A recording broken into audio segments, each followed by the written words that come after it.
At least 16 train cars derailing in eastern Texas yesterday after one car was hit by an 18-wheeler. The driver of that tractor-trailer dying in the crash. No other injuries have been reported. And another train derailing in South Carolina yesterday. Authorities say no one was hurt here. Cause of this derailment still under investigation. This coming, both derailments on the heels of the East Palestine, Ohio train derailment that forced residents to evacuate due to a toxic chemical fire. And critics calling out Transportation Secretary Pete Buttigieg for focusing less on the toxic burnoff from that Ohio train derailment and more on diversity within the construction industry. Listen to this. We have heard way too many stories from generations past of infrastructure where you got a neighborhood, often a neighborhood of color, that finally sees the project come to them, but everyone in the hard hats on that project looking like, doing the good-paying jobs, don't look like they came from anywhere near the neighborhood. OutKick host Tomi Lahren joins us now. Tomi, good morning. You know, he did not verbally express any concern about this derailment and what is happening in Ohio. But he did tweet later on. Finally, he tweeted, "I continue to be concerned about the impacts of the February 3rd train derailment near East Palestine and the effects on families in the 10 days since their lives were upended, though no fault of their own." So is he forgetting that he is the Transportation Secretary? I mean, because he's obviously concerned with white guys in hard hats. Yeah, Transportation Secretary sends us a tweet when there are Americans that are concerned for the safety of themselves and their family members and their pets. We get a tweet from our Transportation Secretary. You know, guys, we talk about this administration all the time and not studying for the test, but I would say it's much worse than that. They're refusing to even take the test. And when Pete talks about things like racial disparity and diversity and racism over and over again, I don't believe it's because he's truly concerned about those things. I think it's because he doesn't want to do his actual job. And when you talk about feelings and emotions and when you race bait continually, you don't actually have to solve any problems. You just convince everybody that they're an oppressor or they're a victim, and you don't have to do your actual job. And that's what we're seeing yet again, not only with Pete Buttigieg, but with his Biden administration as a whole. There's a lack of transparency. There's a lack of true caring and understanding for what the American people are going through.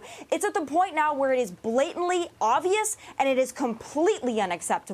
This is a very serious story. I mean, the environmental situation in this area is so concerning for the people that live there, the pets. So I don't mean to make light of it, but I love these two facts together.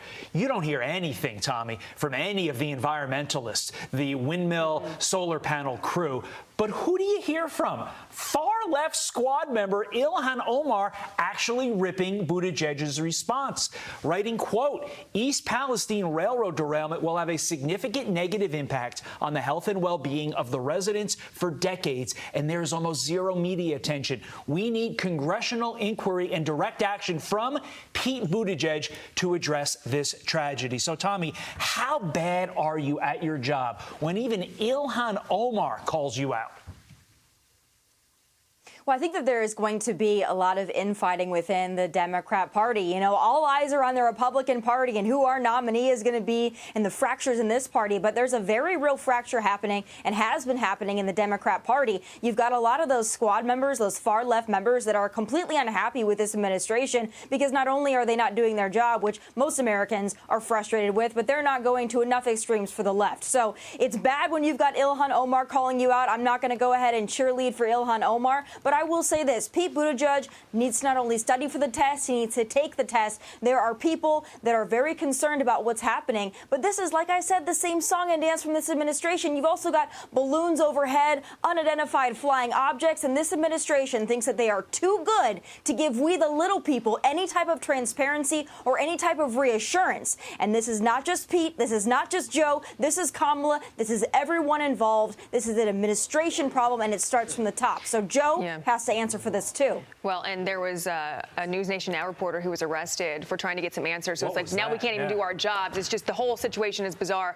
We do have to get to this, though. Former Director of National Intelligence James Clapper is now trying to claim that he didn't call Hunter Biden's laptop Russian disinformation. But we're going to backtrack in 2020, where that published headline, it said Hunter Biden's story is Russian disinfo, dozens of former intel officials say. And Clapper was by Natasha Bertinato. That was on October 19th of 2020. So which is it? Is it Russian disinformation or is it not?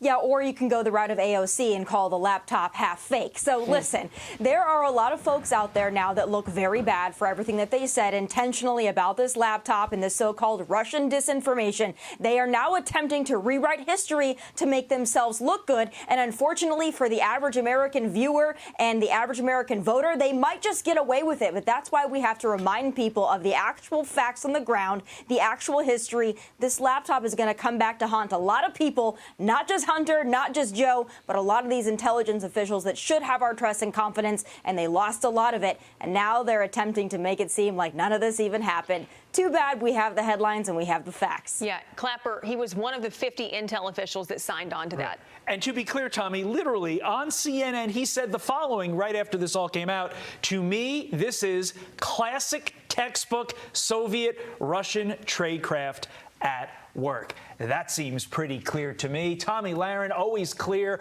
always on a Tuesday, except when it's a Thursday or a Friday. Tommy, thank you for your time. Thanks, as always. Tommy.